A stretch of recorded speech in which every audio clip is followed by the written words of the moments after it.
Well, hello, good morning and welcome. And welcome indeed, Jonathan.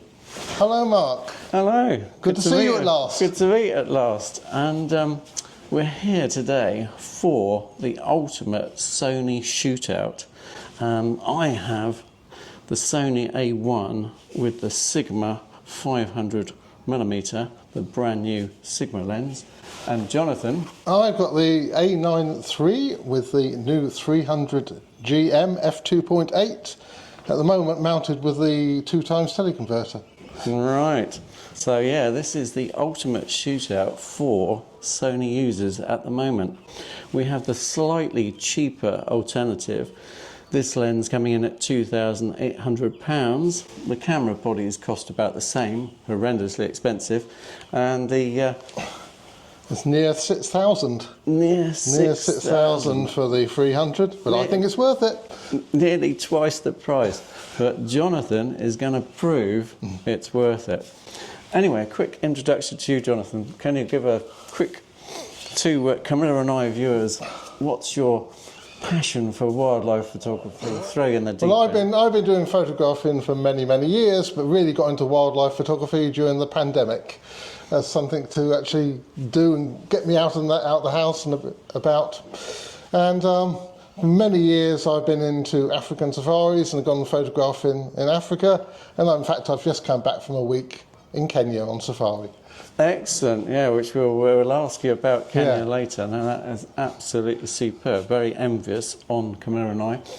So yeah, no, we'll talk more about Kenya later. And indeed, no doubt, if we don't get any decent shots today, hopefully Jonathan will send me some of his best stuff of Kenya. So yeah, keep watching, folks, because hopefully there'll be some great images coming from, from Kenya. If we don't get anything today at Langford Lakes, after all, we all know here in the UK, well, it hasn't stopped raining for about 3 months here in the UK, and we are at our local nature reserve, not a safari in Africa. So we haven't got any wildebeest out the window, but we will be doing our best to pick up whatever we can to compare the two systems. Yeah, so technically there's not a great deal in difference in weight, but we have immediately noticed a size physical dimensions.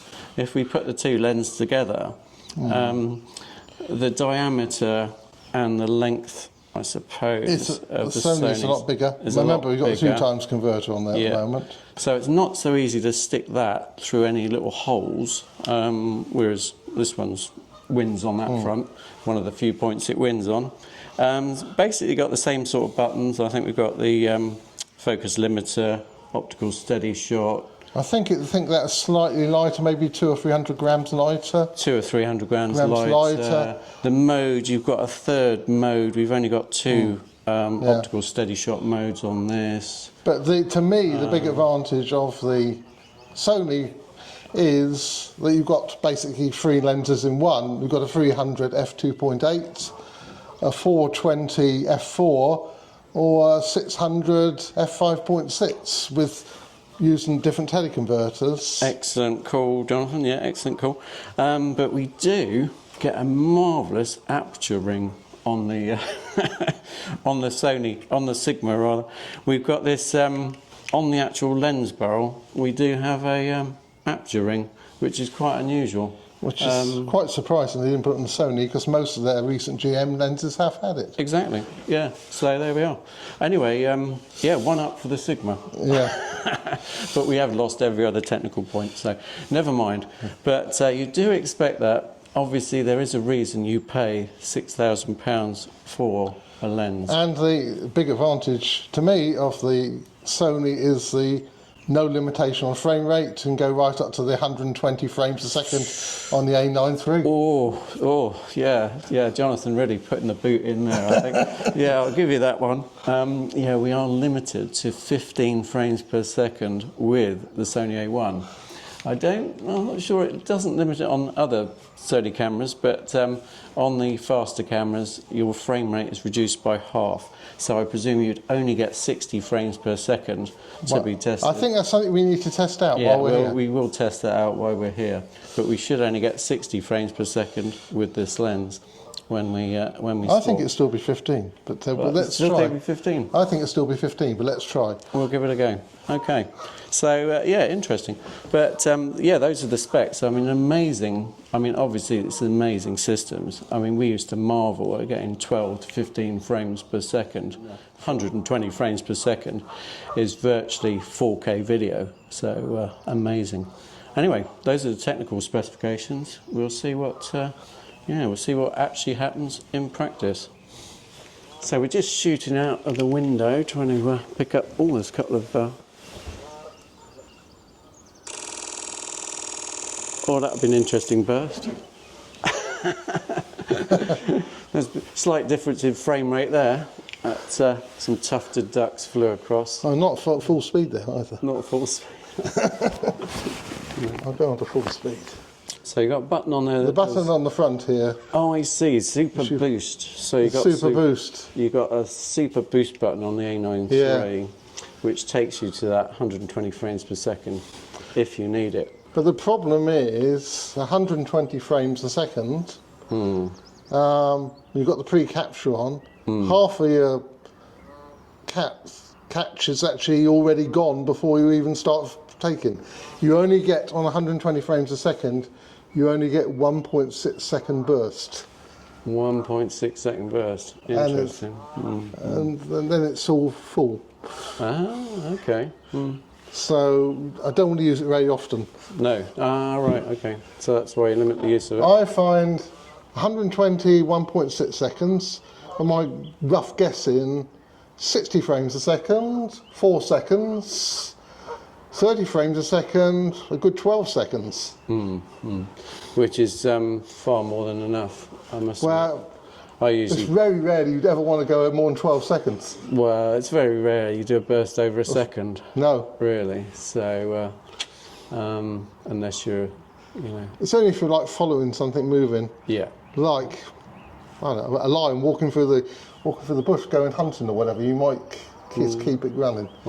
But I wouldn't do that at 120 frames a second. No. What's the point? You'd have every muscle moving. It's not moving that fast. No, incredible. Oh, tufted ducks come. Oh, no, there. Needed a bit more reach on those. What were they? They weren't tufted, were they? They were teal, weren't they? Yeah, teal. Teal coming round. So, yeah, the real teal. Yes. But I've actually set up a custom button here, so it goes into 120 and increases to 4 thousandths of a second, because if something's moving that fast, you need at least 4 thousandths of a second. It's going to be something like a kingfisher diving. Brilliant, yeah, brilliant. Yeah, amazing customisation. Yeah. Yeah. No, superb. So Jonathan was telling me earlier that hasn't got an issue with dynamic range at all, or the ISO starting at 250. That's not caused me any problems at all. With the A9III. I've actually been quite surprised. It's actually very good with ISO.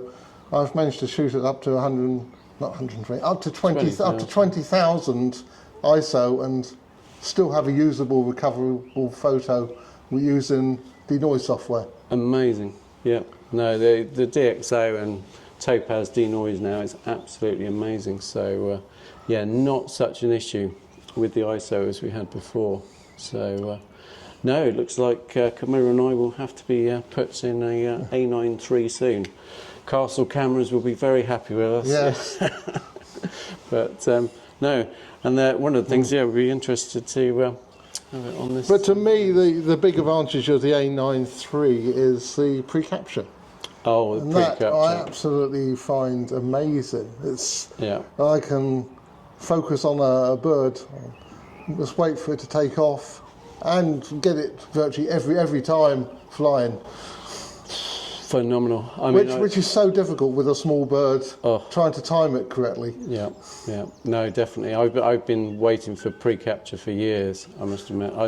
Again, disappointing on the update on the Sony A1. They're still having issues with the update on the Sony A1 at the moment. And it just hasn't, they haven't been able to do it on that update. So since I got the A9III, I actually haven't used my A1 for bird photography at all. Remarkable, remarkable. There we are. What an endorsement. Yeah, it just shows. Because I just miss action. It's a matter of the resolution's not so high, so if the quality is as high as debatable, but there's no quality if you've never caught it in the first place. Exactly. Yeah, yeah. And that was always my argument for getting the A9III straight away. The A9III is the Sony speed merchant, and if you need speed, which, let's face it, wildlife photographers do, just in bursts. Things happen and you need to grab that action straight away. And if you haven't got even the frames per second, you can be missing out just on that wing beat. Well, human reaction is maybe half a second from something starting to happen to you actually react to it and push the shutter button down. And so you just lose shots that way. You're bound to lose all that pre-capture. Anticipation's fine, but you know, you have to be I think it's not so bad with big birds like hawks and such like that you can telltale signs they're doing drop-ins before they take off and go with it, but small birds it's really, really difficult to actually capture them taking off. Yeah, very good point. Yeah, getting more convinced by this combination as we go on. I must admit, it's seeming we do feel we're missing out here on Camilla. Sorry, Sony A1. Yeah, quite remarkable. And I did indeed personally. I own the A9, the A9 II, and seem to be owning. But I used the A1 extensively when I was in Kenya on safari. With animals, it's fine. There's no problem. Animals don't tend to be so quick action that you can't respond. No. It's the birds. It's the small flitty subjects. Yes. I mean, it's those thousands of wing beats a minute. I mean, a hummingbird, what is it, 8,000 wing beats a second or something ridiculous. Particularly for those foreign climes. Yeah. Well, this is the ultimate shootout, so do expect the ultimate comparison of extremely fine detail and difference between the systems. At this level, every second, every burst counts, and every wing beat does make a difference, unfortunately. Yeah, I do like the lightness of the Sigma and the size of it. That's great. No, I think. I just wish Sony had allowed higher frame rates and teleconverters, because you're sort of locked into that. 500, 5.6, 15 frames a second. Yeah, the L mount has got the teleconverter use with it. But Sony, unfortunately, no, you can't use the converters with it. And the only thing you can do is put it on a crop sensor body or do crop mode in camera on here and take it to 750, which I have done with the A6-700. But that's all you can do, realistically. What I'm really interested in is the quality from the Sigma without the teleconverter at 500 better than the 300 with teleconverter. And I don't know. No, I would say, given the optics and what I've seen so far, I'd say the Sony will still be slightly superior, but there really won't be much in it. I haven't worried the slightest about the quality using the 300 with teleconverter. I've got to check the data to find out if I was using the 300 with teleconverter or the 600 f4. They're so similar in image quality. Right, yeah. And that's what you'd expect. And again, I think for the price point, I don't think this is going to be as good, but I do think it is so close. It's really not. It's not an issue. in quality-wise. And not everyone has got £6,000 to actually buy the Sony. Exactly. So if you can make do, But then if you're on a budget, you're more likely to have an A7 IV or an A7R5, which doesn't restrict the frame rate anyway on those cameras. good point. So you'd still be getting your 10 frames per second, which for the majority of people is more than adequate. So, yeah. Well, you're still going to get the stuff, but you might miss the odd moment because it's between frames, the perfect moment. Yep. No. Yes, well, we'll have an exchange of lenses and, yeah, see what happens. Just hope we don't drop them. Right, okay. Down there, safest. Yeah, that's all right. Confusing you. No, that's all right. Brilliant. Okay, so there we go. All right. So my photography should improve now about 100%. So yeah, we'll see with this particular combination. But yeah, I must admit, it actually feels very similar at the moment. The actual weight in the hand and general. There. That. It is slower. It is slower. And noticeably slower. Yes. 30, I'm 15, guessing. 15? Oh, I don't know. I don't know why you're testing We're this. trying to guess how much let's reduce the burst rate to. I think it will be 30. Oh, shame that tufted duck. Just that tufted duck needed shooting. Hold on, let's try.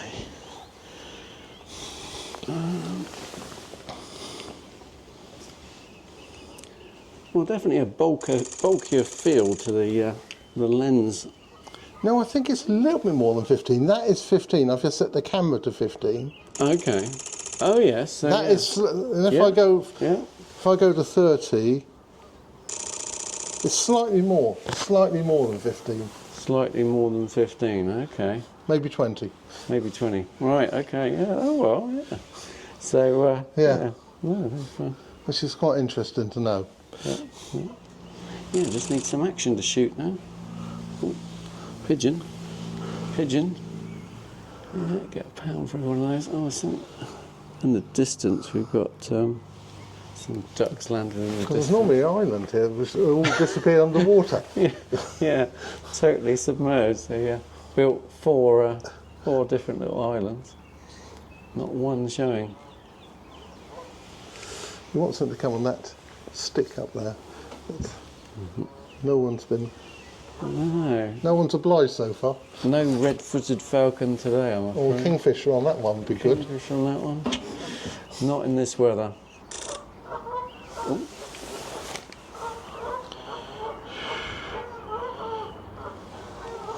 Bit of Canada goose action. Yeah.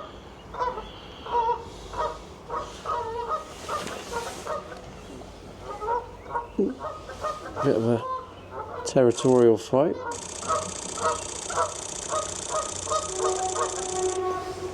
Oh, that's more like it. That's what we like to see. A bit of action. Yeah. Canada goose fight. That's a rogue male, I should imagine. I think one of the big advantages of having the 300 f2.8 is just that you've got that f2.8.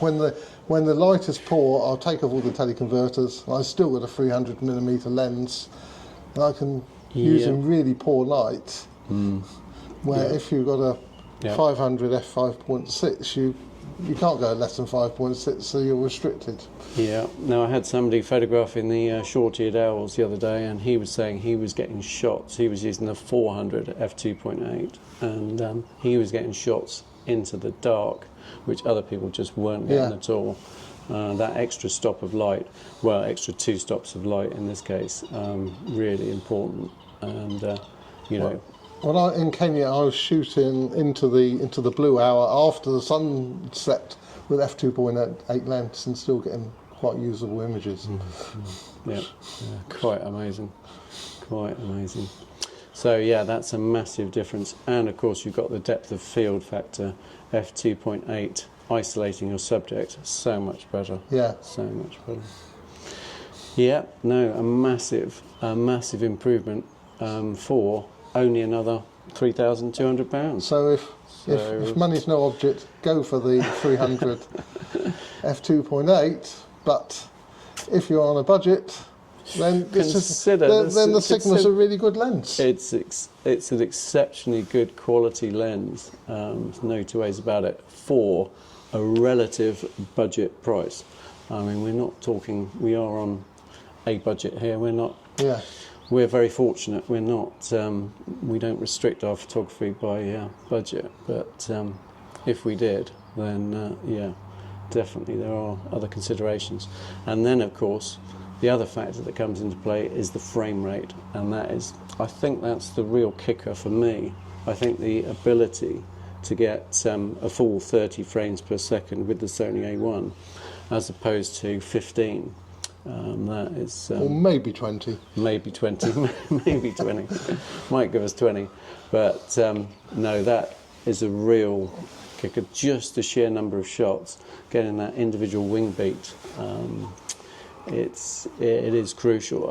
As I think we just shot a sequence of a Canada goose chasing another Canada goose off, and I think you'll see, if I show you that sequence now, the ability to pick out individual frames is really key to getting that decisive shot, decisive motive. There'll be one frame that's decidedly better than all the others. So yeah, frame rate, 120 frames per second, possibly a bit excessive, but 15 possibly. Well, I don't use the 120 on the A9III very often. Oh, quick, we've got action over that.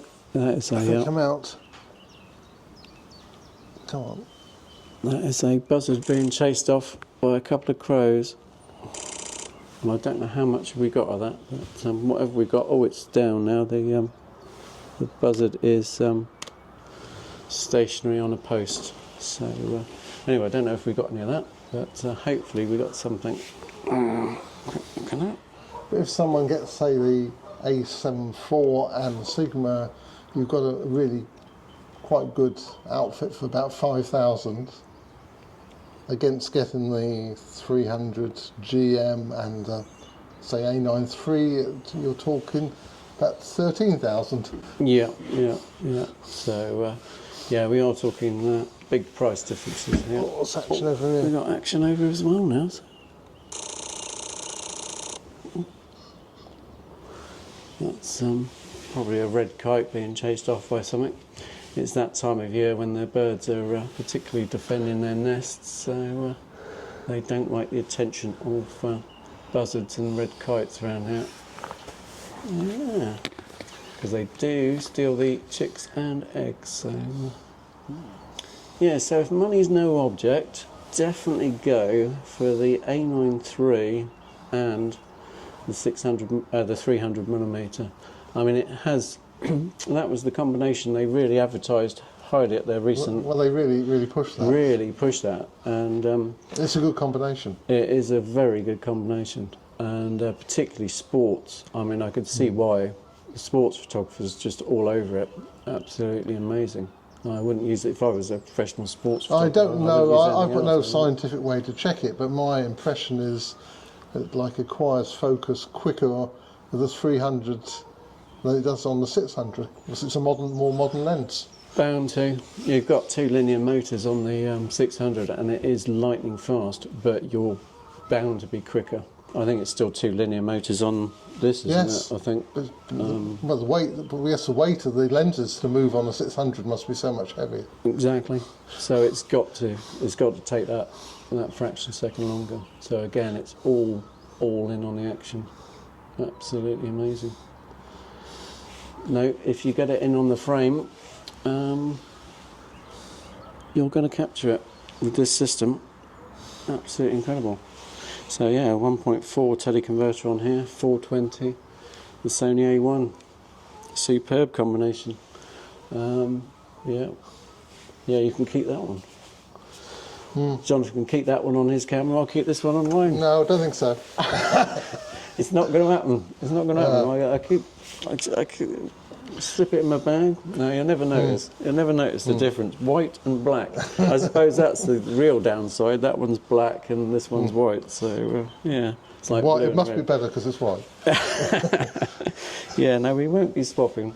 Unfortunately, yeah, I have to concede. This is I think this is a nice lens, but I would not go out and buy one to go as well because it doesn't really provide anything that one doesn't. Exactly. You're not going to go in it. If you already own the 300 and teleconverters, you definitely don't want the Sigma 500. Because it's not going to provide anything extra. You're covered, well and truly covered.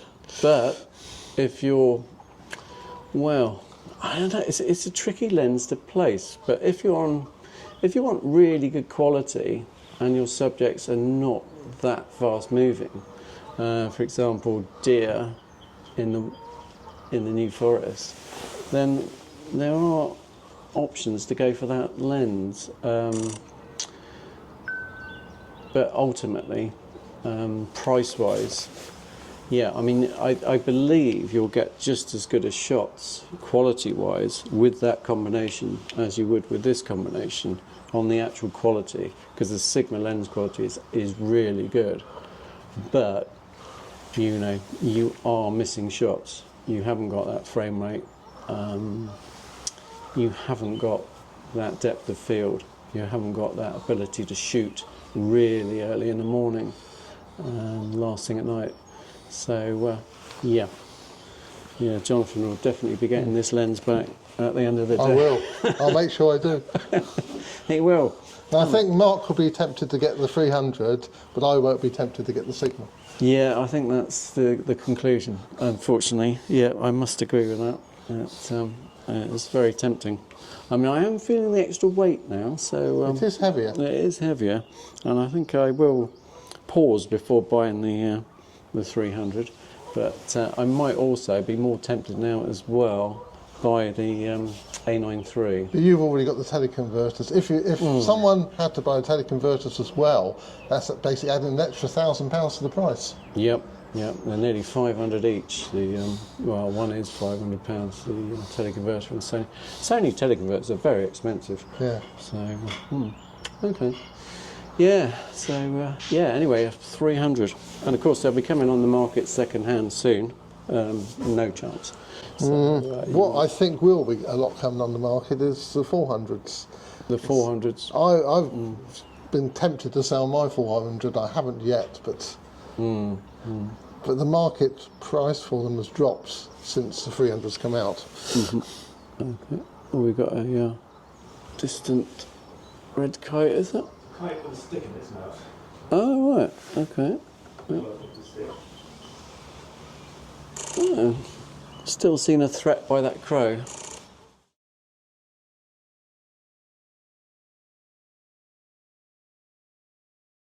No, I think the conclusion is I will probably be buying the A9III now and the 300mm lens. So this could have been an expensive meeting. Yeah, and this is painful as usual. That's the trouble when you meet people with superior equipment to your own. You do get tempted. But Jonathan definitely won't be buying the Sigma 500 because it just doesn't add anything. As it says, I mean, it just doesn't. I mean, if you've got that range already, there's no point. I mean, just for a lighter. But the only thing is, setup. about 200 or 300 grams lighter. That's about it. 200 or 300 grams lighter, and you're But just not. it's gonna not. It's not enough to make a difference, really. No. But the difference between that and the 200 600 is quite marked. You hold up the 200 600 against, say, 300. And likewise, You know, both in. yeah, you hold both. I mean, yes. I mean, you are. I mean, the bodies are similar weight, aren't they? I think the A9III is slightly heavier, but there's really nothing. But yes, you do. See what you think, but you do feel It's not a huge difference. Not enough. a pound, isn't it? Something like that. It's not enough that it's going to make a difference if I can carry one all day or the other. Yeah, it's not going to. We ought to change bodies back again. Yeah, we'll change. Otherwise, we might walk off with the wrong lens. Yeah, we don't want to do that. No, no chance. No, one's white, one's black. We can't go wrong. Anyway, yeah, no, it's been brilliant. I must admit, Jonathan. Yeah, it's a great shootout. Great to experience the two different systems in the hand. Great to actually get a feel of them. And yeah, thanks for swapping over. So yeah, we see what we're missing now. So it's a real problem. And you can see that on the A9III, it's a little bit wider, the body. Yeah, there's a little bit more. And they've changed the angle of the button. It's not a big difference. The grip is slightly different, but it's not huge. I've set my camera up to the sort of Mark Gaylor setup. You heard of Mark Gaylor? Yes, yeah. Sony artist. And you can get the cam files with the settings already loaded. So I've basically, my cameras, I've basically used those and I've just modified to suit myself. Brilliant, yeah, no, very good. No, I've seen Mark Gaylor's system, and because of the variety of different subjects he shoots, it's very clever to mix them on various. And it's quite good. You know, you can, like, I press that button, it'll basically go like to f8. So if I got a group of creatures I want to photograph.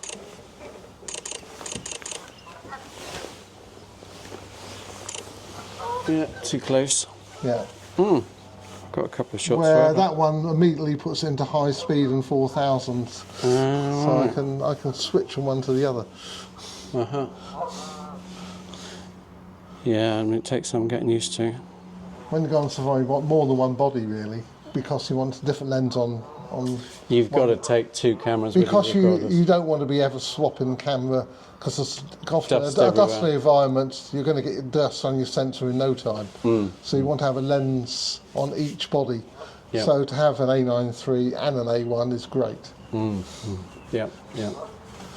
And if you're on a Jeep or something like that, it's not a problem carrying them around. So, yeah. And I had one to myself, which I had what they call the photography vehicle. They got one vehicle set up specifically for photographers, and the whole side folds down. So amazing. You can actually go down to floor level in the vehicle to photograph, get a lower level angle. Without getting eaten by a tiger? Or yes. Yeah. Mind you, not many tigers, I suppose. Well, more lions. Lions. Big and cats. The driver did open. We did open the door on the other side as well, so it's completely open on one side, and I had the door open on the other side. Right. And I had these male and female lions walking straight towards me, and I sort of changed from 600 millimeters to 300 millimeters, and they're still coming towards me. And you need a wide angle on. The driver said, "Well, stay still. You don't want to attract their attention. They're getting quite close." Watching this male lion walking straight at me at 20 foot away. What an experience! Yeah, no, incredible. No, it's another world. But they don't normally jump in. No. I wasn't going to put it to the test. And there was another occasion where I had an elephant coming straight at me. Oh yeah, no, I had that in Sri Lanka. In that case, the driver backed out the way. We weren't going to rely on the elephant deciding to stop. No, the elephants are more dangerous because they can literally tip the Jeep, can't they? So yeah, that's the problem with this was a big bull, and he was in musk, and if you know what musk is, they're like in their mating thing, and they're a bit unpredictable then. All right. And where do you stay when you go on safari? Is it at a tented camp? But yeah, all laid on. Yeah. Very good accommodation, very nice food. When I arrived there, I was the only person in the camp. Then a whole load of people turned up for Easter. Then they disappeared away again. And by the time I left, I was the only person again. All right, very nice. Yeah. Yes. Is that a particular company or? Yes. Kikecha Camps. Kikecha Camps. All right. Okay. Yeah. So if you're interested in this one, I completely arranged myself. I booked the air flight. I just had to get from the international airport to the local airport to get the But I got an airport car to do that because I thought it was safer than getting a taxi. I didn't know what. No, It might be robbed en route with maybe 30 grand's worth of camera gear on me. Oh.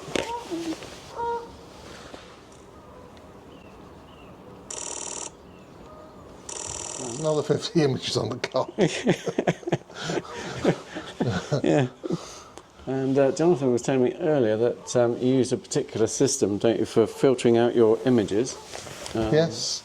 Yeah, I've got this software called Photo Mechanic. You look online, you'll be able to find it to download it.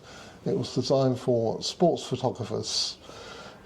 We'll obviously take thousands of images, like wildlife photographers do.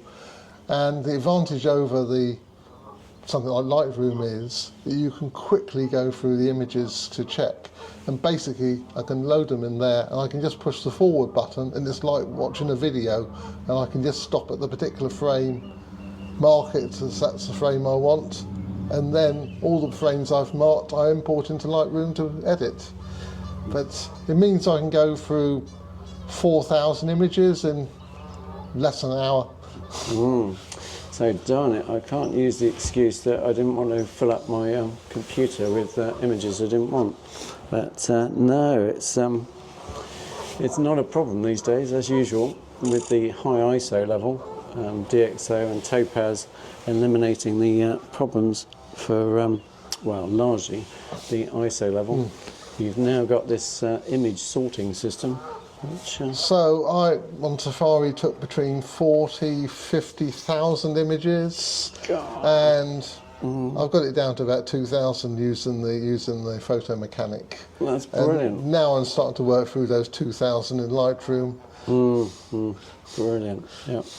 No, amazing technology, and all done relatively quickly. Whereas in the past, yes, I mean you would have been at your computer for days, hours, forever. You probably never get round to it. You move on. No, you just dump them and move on. Just to try and remember your key moments, and you'd have to sort of do it from memory. But no. Well, before I got that software, it would take me maybe after a trip like a safari, maybe 6 months to sort out all my photos. Now, I actually had them all sorted out before I'd even got back to the UK, because I was doing it on the air flight coming home. Amazing and unbelievable. Brilliant. Yeah, incredible systems. Yeah. Technology. Well, I think that's about it, really. I mean, great.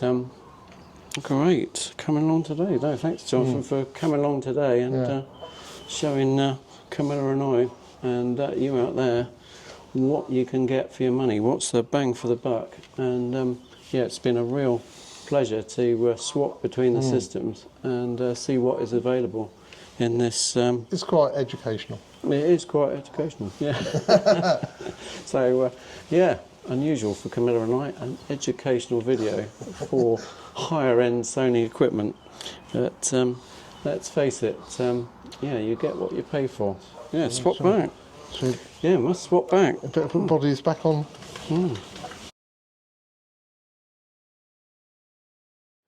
Where did Camilla come from? Well, it was the wife's fault. Well, I blame her. She came up with it, really, I suppose. But basically, it's the camera. Obviously, the first 3 letters, Camilla. But not only that, Camilla, of course, was she's now Queen, but she was famously the mistress of our now King Charles. Yes. So basically, it's the other woman. So my camera, Camilla and I, is the mistress, and indeed my stepfather had a boat which was called the Mistress as well. So a bit of family history, but yeah, it's Camilla and I. So yeah, something not very memorable. Most people don't actually. They sort of go, "Oh, I know you," but they don't realise it's Mark Cooper. It's. I know the first couple of episodes I watched. I thought, well, who's Camilla? I haven't seen her. She hasn't turned up on the programme. She's here all the time. You know, she's with me the whole time. Well, it's marvellous. Thanks very much for coming out with us today and explaining It's been good fun. to all the viewers of Camilla and I why we spend so much money on this equipment. You know, it's not total madness, But It does make a difference. it does make a difference, unfortunately. We'd like to say, no, the Sigma 500 will do you, but not in every situation.